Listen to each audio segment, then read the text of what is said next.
Poker's legendary champions, next generation stars, and tireless ambassadors of the game, sharing their wisdom and guiding your journey to high achievement on the green felt. This is Tactical Tuesday on Chasing Poker Greatness with your hosts, Brad Wilson and John Chai. Welcome, my friends, to another episode of the Chasing Poker Greatness podcast. As always, this is your host, the founder of ChasingPokerGreatness.com, Coach Brad Wilson. Today's Tuesday, which means it is quite the tactical day, per usual. John, welcome to the show, per usual. We got a 500 Zoom episode queued up today. 3 hands with pocket aces where actually there's gonna be a lot of common threads between these 3 aces. I kind of get tricky with all 3 of them, I guess. I check a street. Don't just go bet. And yeah, I mean, kind of curious to see if you would have played these any differently or if I'm just getting too fancy. Okay, so aces, and more aces. And we'll do 1 of these aces pre-break, 2 aces post-break. So let's dive into this Pocket Aces themed episode of Tactical Tuesday. All right. But because this is zone or like fast fold mode, whatever format you guys are familiar with, I don't have any information on my opponents. So just going to assume for the most part that unless they use some weird sizing that they're just a reg. All right. So everybody folds to the small blind, who opens to 3 big blinds, so $15. Both John, who's in the big blind, and the small blind start with 100 big blinds. So blind versus blind, John has the aces. He goes ahead and 3 bets. Pretty good play, John. Pretty good play. Way to 3 bet with your aces. Well done. No mistakes so far. No mistakes so far. This is why you're the master. Right. Small blind defends versus 3 bet, and we get a flop of 9-6-3 rainbow. There's $100 in the middle. John has $450 behind. The small blind checks, and yeah, this just has to be a bet. Okay, so you disagree. First street, first hand, where I actually have a decision. I think my old self would have just started out with the C bet here with my entire range. Aces certainly would be in that range. Mm-hmm. Again, maybe I'm just getting too tricky here, but thought this was reasonable board to check back aces, have them maybe bluff the turn with a hand that might not be able to call, 2 C bets, maybe not even 1 C bet, depending on my flop size, or maybe a hand that just turns top pair and decides to start value betting or decides to bluff catch now that they have some real showdown. Yeah, maybe that's kind of what I was hoping for. I think like I think when you bet blind versus blind in this scenario, like the hands that you're gonna fold out are probably just overcards. Mm-hmm.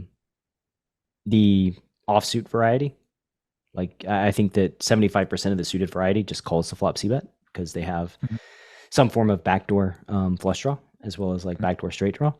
So, I mean, I don't know. I would bet the flop, but I'm here. I'm along for the ride with you. So I guess we'll see what happens down the road. Yeah, overcards might improve to something that is good enough to stab the turn. They might improve to something that might be good enough to check call 2 streets, and hopefully we can still get the money in at this SPR without too much trouble, even with a street checking through. So yeah, the downside is like that the hands like while the overcards have a chance to become top pair, the hands like pocket 5s, pocket 4s have a chance for a turn overcard that more demotion. So there's this like some hands get promoted, some hands get demoted potentially.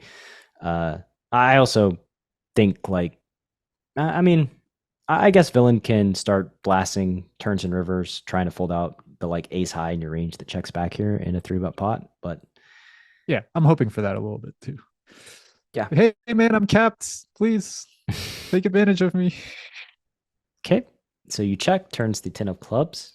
So now if villain bets big, you don't get to raise. So let's see what happens. Oh, villain bets small. I guess we have a follow-up question. Do you get to raise versus a small bet? Now that it's here, right? I yeah.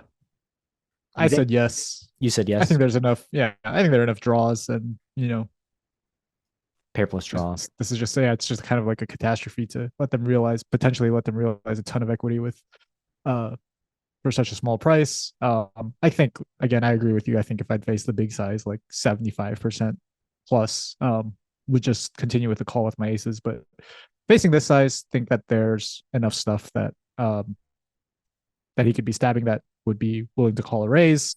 Think we can definitely charge that range more big blinds than this 7 big blinds stab here. Think also that we can start representing a few bluffs ourselves on this turn card. Like we could have ace high clubs that might have checked back the flop, or just any club hand that checks back the flop and now turns a flush draw. Could have hands like king queen jack that don't really have much going on the flop, but now have 2 overs and a gut shot, or 2 overs and an open ender. So thought that this kind of clubs plus the small size from the small blind were kind of good reasons to raise for lots of there are a lot of good reasons to raise this turn, basically. Okay. I'm with you. I'm picking up what you're putting down. Size?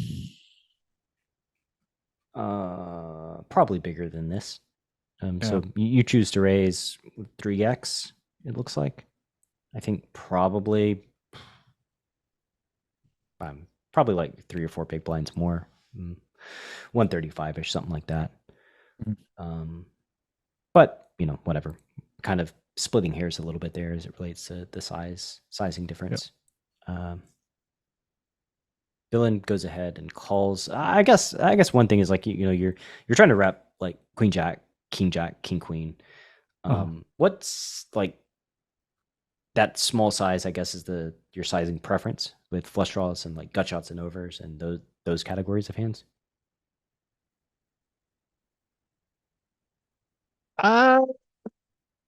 Gonna be honest, I don't really have an answer for that because I don't get into this spot very frequently. So I don't know like what my sizing preference would be with those types of hands. I don't know.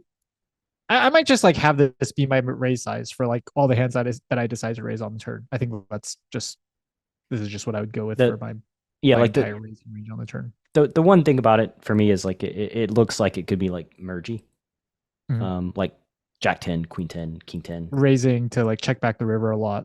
Yeah, and just get value right now from like villains pair plus draws and their flush draws and their straight draws and that sort of thing. And like the problem with like going the mergy size is that villains can you open the door to like bet 3-bet and I see that could be somewhat catastrophic.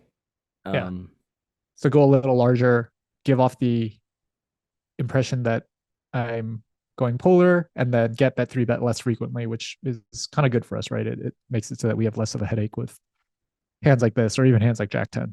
Yeah, you definitely don't want to get bet 3-bet like at a high frequency. Right. So they decide to call. So no harm, no foul. River's the tray of clubs. So now I guess you're down to repping straight draws. If they check, and they do check. And here we are. Not my favorite river, not only because now they can have flushes, but like you said, it reduces a big region of our bluffing range, or like perceived bluffing range, I would assume, once backdoor clubs get there. Let me go back for the podcast listener, because I don't even know if we've talked about the board in a while.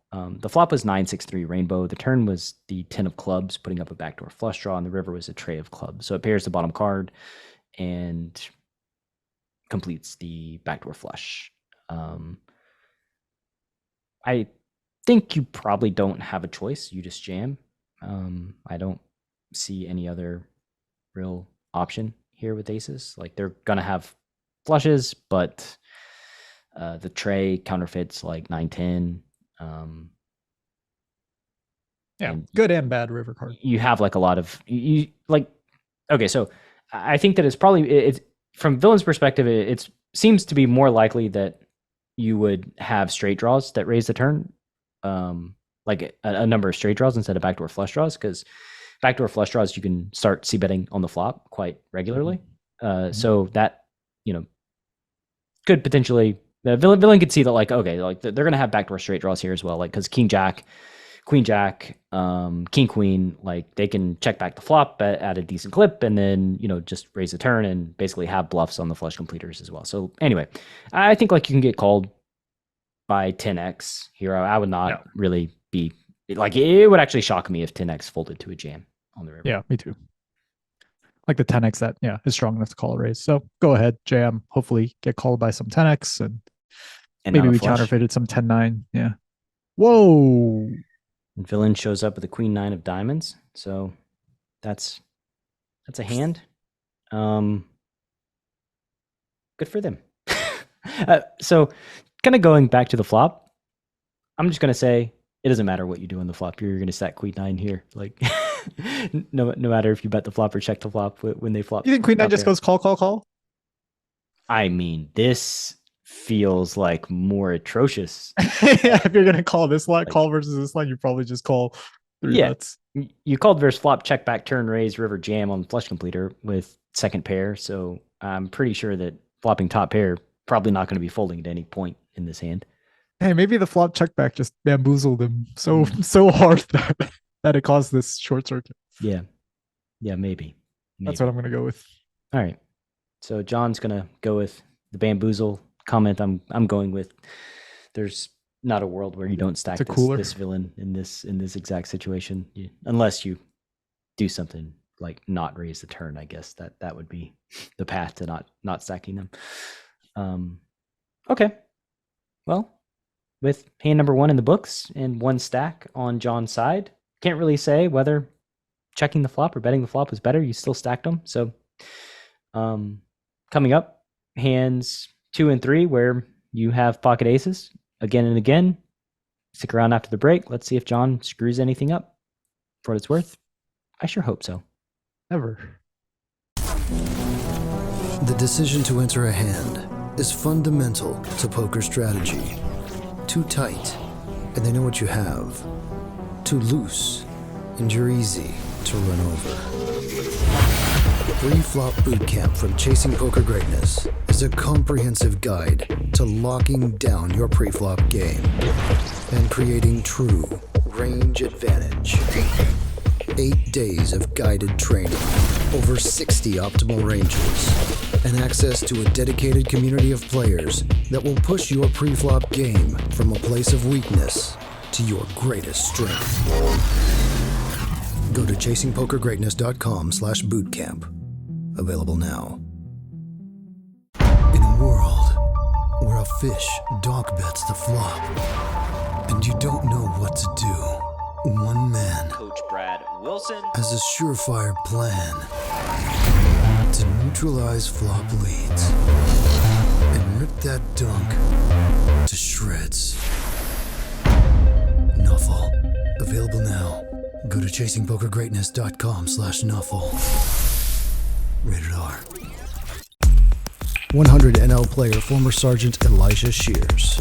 Before I got Nuffle, I had run into a lot of donk bets, and I think once you play a certain amount of hands, you know there's something wrong with our opponent's strategies, but you don't know how to play to maximize CP against it, and it's very frustrating. I looked at the document and I couldn't believe that I paid money for it.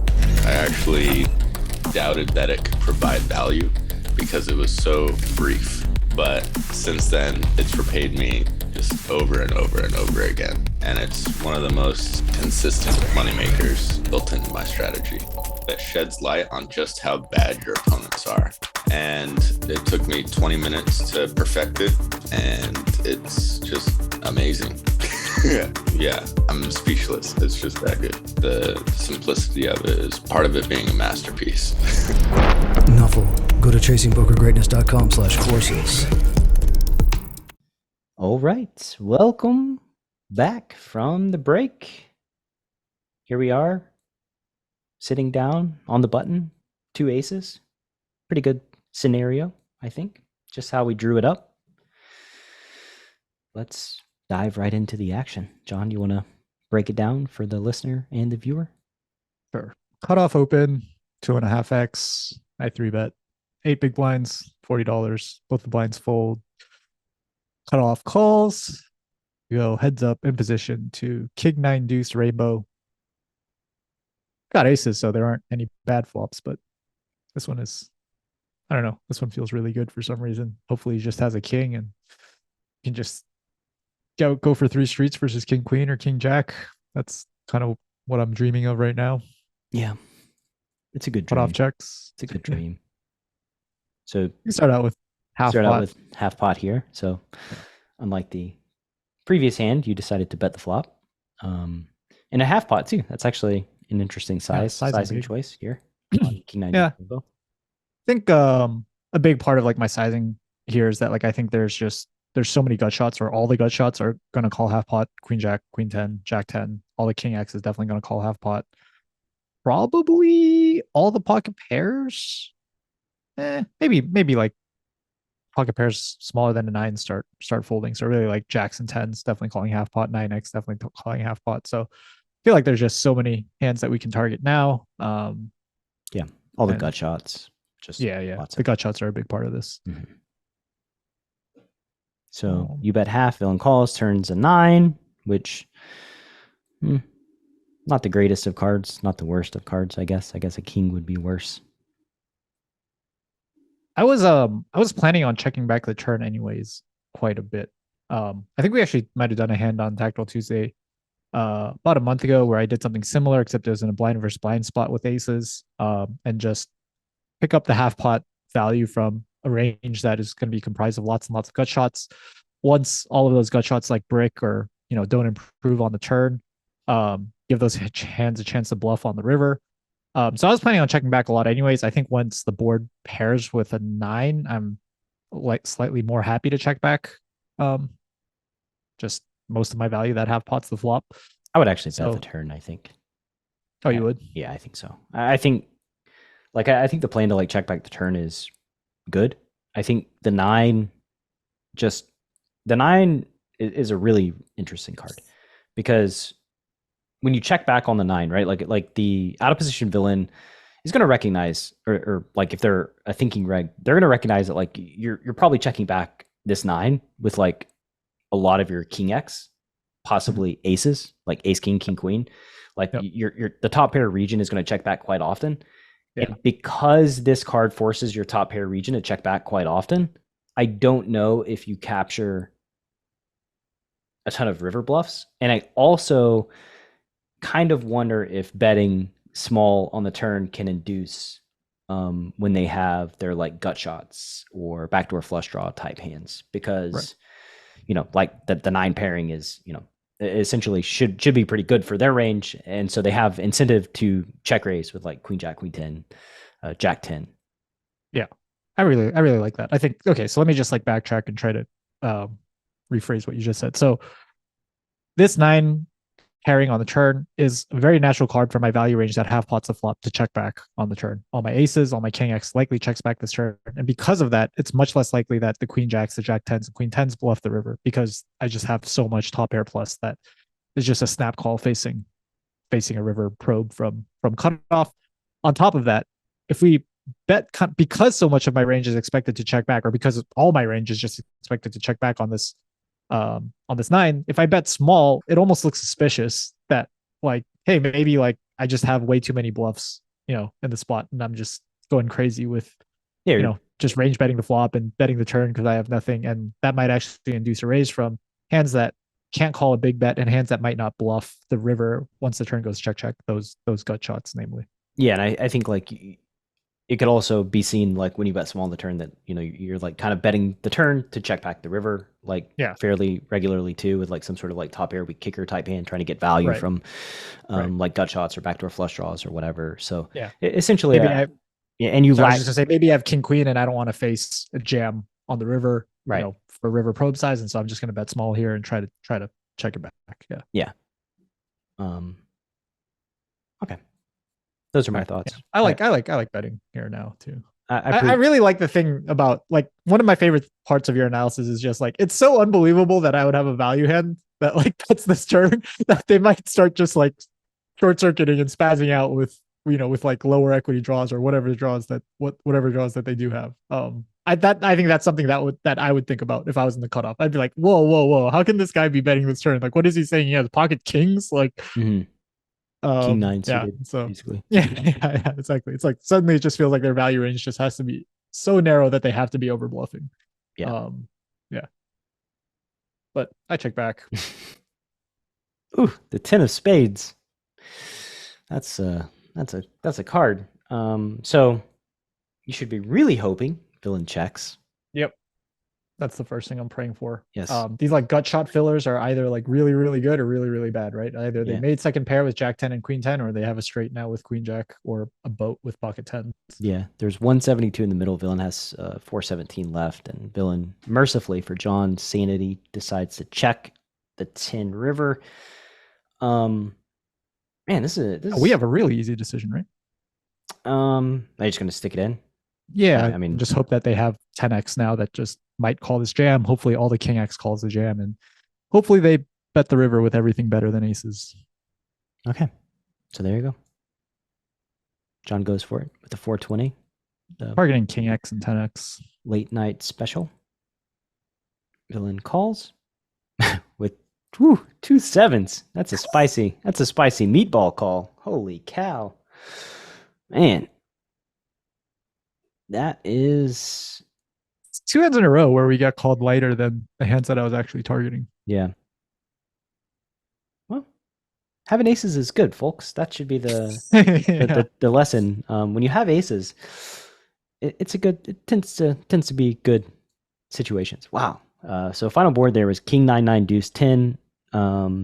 Villain called John's overbet, river overbet with sevens. So I guess they were really, really hoping John had ace queen or ace jack.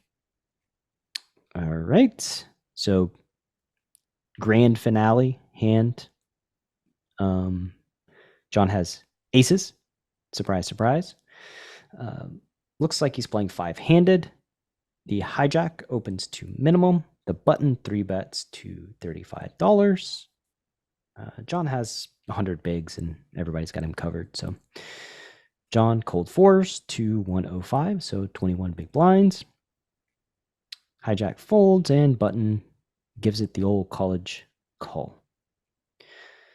So ace of clubs. Button seems like a reg spades. For sure so far. The min open 7 big blind 3 bet. I think those are the 7 big blind 3 bet facing the min open seems very, very reg sizing. So I'm gonna give him as much credit as I can, given what we know so far. Yeah. So flop is Jack 7 deuce with the Jack deuce of hearts. John's got the black aces. I think here you could check. I think checking might be okay. I think betting might be okay. But I really don't have a strong preference either way. And I think checking feels pretty good. Yeah, I mentioned that I think the button is reg mostly so to kind of get to the point where I can start analyzing what his range is when he gets to this flop. And I think it's just going to be a lot of pocket pairs and a lot of suited broadways that aren't, it's going to be like ace queen suited, king queen suited, that type of range, maybe ace jack suited. And some of the time he's going to have a set here with like pocket sevens and pocket jacks. Sure. But anyways, that's sort of the range that I think that I'm playing against. And I think that range, like you said, really struggles to figure out what hands to bluff catch with facing a check on the flop. Like all those pocket pairs are just barring an ace or a king on the turn, something like that. They're just really just in guessing land, I think. And then maybe the unimproved overs decide to take a shot somewhere and start bluffing, or maybe they even like I always say, make top pair somewhere down the road and decide to bluff catch or value bet. Yeah, and they probably have 6-7 suited or 7-8 suited as well. So some middle pair that you can also downstream target. So 225 in the pot. John's got 413. So SPR's pretty low, less than 2 already. So the money can go in whenever the money wants to go in. Turn is the 4 of hearts. Turn is the 4 of hearts. Now that's an interesting turn card. So the flush completer. John does not have a heart.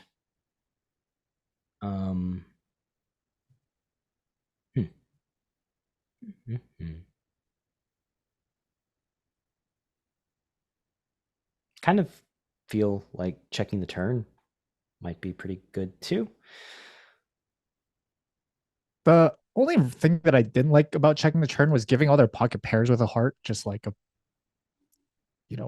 really easy check back, I think. And then they get to play really well on rivers, and I'm sort of guessing on rivers. I also think all those pocket pairs with a heart are very likely to call a turn bet once I start out with a flop check and just like be like, I don't know, this guy could have ace five, you could have ace king, you could just, have some sort of one heart hands like, ace queen with a heart or something like that. Um, Button probably doesn't have very many offsuit ace x hands or offsuit one heart hands, so don't really need to worry about protection versus that range. I think hands like, ace queen offsuit and stuff like that generally just do a lot of folding facing the cold four. Ace king with a heart probably just jams pre-flop a lot of the time, so don't really have to worry about that part of his range. So I just really wanted to bet here, mostly to target the pocket pairs with a heart, definitely. Yeah, I think like one thing that we've kind of seen, and I think we experience like somewhat regularly, are just going back to hand number one in this episode, right? The queen nine on 9-6 tray, just bet the turn.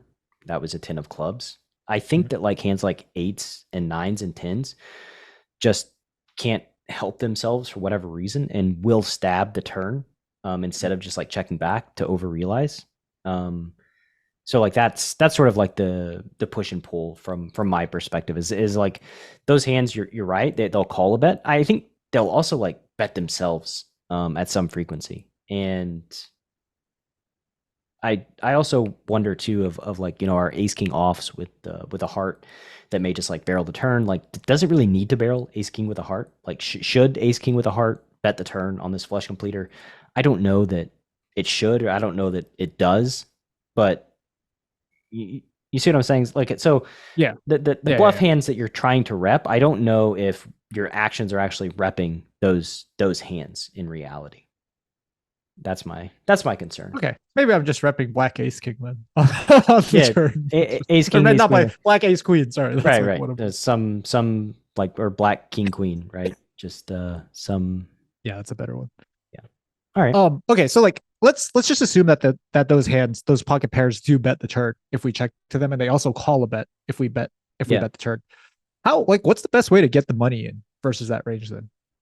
That would be my next question. Like, should we just go bet and hope that they call a turn bet and a river bet, or do we check the turn and hope they call a check raise on the turn? I think like check raising the turn has to be the way when you do face a bet. And then if the turn checks through, then I think you jam the river. Like that I think would be my strategy if I check the turn. Would be like, okay. So when they bet, I'm going to check jam, and then like, tens and nines, hands that are like, like now at this point, like when you face a bet on the turn and you jam, I think like repping ace king with a heart becomes like way more viable. A little bit more credible. Yeah. Like, hey, I was checking because I have a little bit of showdown and I only fold out worse when I'm bluffing. Oh, but once you stab, shoot, I need to fold out some of those hands, hopefully. And yeah. I have some equity, so here we go. And I think their bet is typically small as well. So then there's also that extra seed of like induction that's planted in their mind when they bet small in the turn. They're like, did I just induce this? Did I just make this happen? Yeah. Well, I have a heart with my pair, so like, sure, worst case scenario, I still have like some equity here, and they can talk themselves into calling. But again, I don't think like I would personally check the turn, but I don't think betting the turn can be like super bad. I was planning on going bet. I actually bet pretty big on the turn too, thinking that like all those pocket pairs are going to call this size pot. Even, I think. Yeah. Yep, I agree. And you could. Whoa. Wow, that is. Now I'm uncomfortable. Yeah, that is strange. So the board was Jack 7 deuce. The flop was Jack 7 deuce with the Jack deuce of hearts. The turn is a 4 of hearts. John bets 111 on the turn and gets jammed on. Wow. And you only have 15 seconds in real life to come up with an answer. That's pretty brutal, because I'm about 9 seconds in and I don't know what to do. This was like not even like part of one of the outcomes that I ever imagined happening, that like I would bet this turn and get raised. Mm-hmm. So yeah, I was flabbergasted. Yeah, I was I was bamboozled this time. So I guess let's think about this like logically, right? So, you know, that the 4 improves some portion of their range, I guess. I guess what portion of their range does the 4 improve is the first question. Probably it doesn't seem like any portion would be The 4 or the heart? the 4 specifically, and I guess the heart as well, right? Like, so, you know, villain could have like 7, 8 of hearts, and so the 4, like that hand probably makes some sense, checking back the flop, and then jamming the turn on the 4 of hearts. So like some like kind of pair plus flush draw that check back the flop. 6, 7 of hearts, 7, 8 of hearts, two natural ones. I think also pocket jacks and pocket 7s fit the bill, where they could check back and then find turn jams. One thing that I'm like struggling with is figuring out like what the low equity jams, like where they come from, because they need to have like ace queen off with a heart to jam. And then like, what are they trying to do when they have ace queen off with the ace of hearts? Like maybe king. I mean, the king queen. They just shouldn't have those offsuit. They shouldn't have the offsuit combos like in their range, right? So like that's the part that's like, and if they only have suited hands, then like they're probably not just jamming ace queen of clubs here on the turn, right? Like that doesn't really make a lot of sense. Or I guess you have the ace of clubs, so ace queen of diamonds. That's available. Like maybe they can jam ace jack for value, or queen jack or king jack. You need 29% equity to call. I mean, my first gut instinct was to fold, but I don't know. Maybe they could have like 8s with a heart. I don't even know what that is, if that's a bluff or like a value bet. But yeah. I mean, like some like mergey jam. Like that. I mean, that's the hope. The hope is that they have a mergey jam, right? Mergey jam, yeah. That's what you're hoping for. I mean, I don't know. Maybe they do. Again, like it kind of goes back to my point about like people just kind of like placing bets to place bets without really knowing exactly what they're doing. Yeah, this feels like I don't know if this is a mergey jam or a protection jam or what this guy was doing, but it was a pocket pair. Yeah, I'm guessing you didn't fold. No, I didn't. Black 10s they jammed. Trying to get called by ace king, ace of hearts, ace queen, ace of hearts, something like that. Man, people crazy. People be crazy. Good thing you didn't fold. What on earth? I know.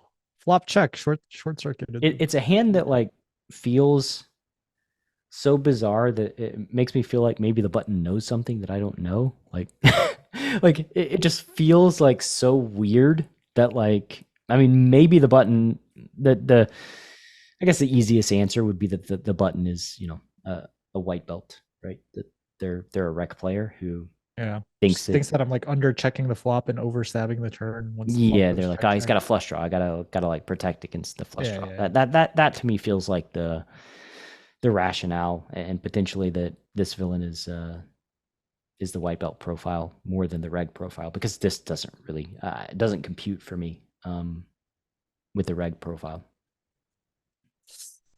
Yep, me neither. But I'm glad I checked the flop. It's probably hard to stack him. Yeah, again, I think if you check the turn, you probably just check jam and they call all in with tens. Yeah, this guy, he might just put it all in himself after I check. Yeah. Okay, well, some oddly played hands by villain and some, I guess, tricky played hands by you with aces culminated in stacking a bunch of pocket pairs and queen nine, second pair, queen nine. Yeah. Okay, well. Good hands. That's how you do it. That's how you do it. Just keep on stacking villains again and again and again. Well, that's going to be it for this week's episode of Tactical Tuesday. Thank you for listening, and I got nothing left for you. See you next week. Thanks for listening to Chasing Poker Greatness. You can subscribe on Apple Podcasts or on your favorite podcast app. Go to chasingpokergreatness.com to get the newsletter. Join the Greatness Village community, book a coaching session, or dive into the latest data-driven poker courses. Follow the show on Twitter at CPG Podcast.